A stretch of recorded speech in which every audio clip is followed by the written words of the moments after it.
Greetings, most precious, beautiful soul that you are, spirit soul. You're beyond words. These are labels, these are sounds. There's letters and squiggles on a piece of paper, and then the papal using the paper to make all the laws and rules that's on the paper to say that they own your body, they own your life, they own your children. Everybody goes, oh, I guess that's true. Really? Hey, this is my topic. Is great being a nobody. I'm a nobody because I'm not the body, you see. I have a divine body, you might call a body, just like you do, which doesn't have bones and doesn't have blood and doesn't get sick, isn't born, doesn't die. That's when I say you are an eternal being. You say, well, what do you mean this body? Well, this body is made of the elements of the earth, and it's a divine also expression because you are there and the divine is with us. They say in the Vedas, ancient teachings of India, which I love so much, because Sanskrit is basically the language of the spiritual realm. With teachings that there are no words, English or any other language that can describe the real essence, the real heart of this great teaching that's still with us, even though it's been contaminated, even though people have taken over, or the different religions or teachers or all this stuff. But don't throw the baby out with the bathwater and deny yourself great teachings. So anyway, about being then this no body, and that great teaching was to teach me really who I am, and this is, what may I say, that I am as a divine being.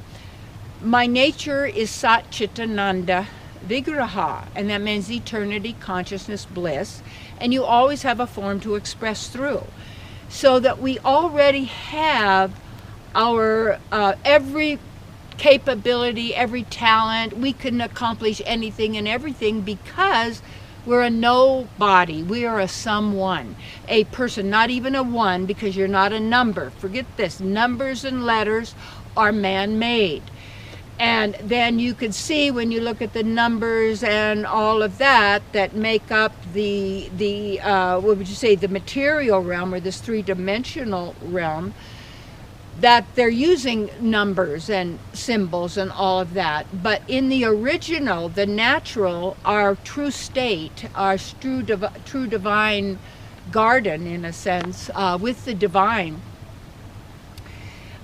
it's our divine body, our spiritual body. I've seen mine, and we all have one, but I had to have in that moment spiritual eyes. And that when you have spiritual eyes, you perceive everything as it is in this reality, but you also perceive and know the spirit behind, the power behind, and you also know your participation in it. So that in your reality, you always have a choice in every moment. It's about your agreement. Do you agree? Do you take that on? Do you identify with that? Do you take that, you see? And so when you do, it's all thought. And I really, really impress upon you the work of Walter Russell. And his book, The Man Who Tapped the Secrets of the Universe, he didn't write it, but this Glenn Clark wrote it about him. And it was so cool the other day because I've been wanting it again. And when I got it and I read it and I went, oh my, I had no idea how much of an impression this magnificent person had on my life in my now even, and I read it in when we call time here in the early 20s or something like that, and it was like that everything that we already have it all, and it's just like a chicken. You might say, well, how does this have to do with it? That has a female chicken has every single egg already. The potential of that, it's already, the seed of it is there with her when she comes in as that female chicken. So, and also the female in the body has every single egg that would be a potential human body already with that baby girl when she takes birth. So that's that nature of that person. And I know, really interesting. Really, really, really interesting, all that kind of stuff that's going on. And what happens is we've been taught, so we have it all, and it's Walter Russell in The Man Who Tapped the Secrets of the Universe. And I went to this bookstore, oh, it was great, in McLeod, because McLeod is near Mount Shasta. It's such a cool place. It really is. You would just love it. Anyway, it's a nice little restaurant, organic food and everything. Great kids working there, you know, and I don't go hardly ever anywhere like that to eat. I could do all my stuff. But you find a nice place, great people who want to support them. So anyway, I'm looking through the books, and there it is. It's $2. And it's only about a 60-page book or whatever it may be. But it is so good. And you could probably get it online, PDF free or something. But The Man Who Tapped the Secrets of the Universe by Glenn Clark, and this is about Walter Russell. I'm not saying I agree with everything, because he also, in all that he knew, that is not all that there is. And that's one thing you got to look at. Somebody will come along and say, this is it, and this is the way it is. Yeah, that's part of it. That's some of it. May not be all of it. And it could be, but may not. But you know, I'm just neutral in that, because I'm a witness, because I know who I am and I'm perceiving. And when you perceive what's going on, basically you can only perceive that which you've already known about. And so that's the clue and good thing about having an open mind, because when I read Walter Russell, it just really, he did everything perfectly the first time, even a sculpture. All the different lives he had, he would break up his day in 5 2-hour segments, and each thing re-energized and everything. So all I want to say is this: he was a nobody.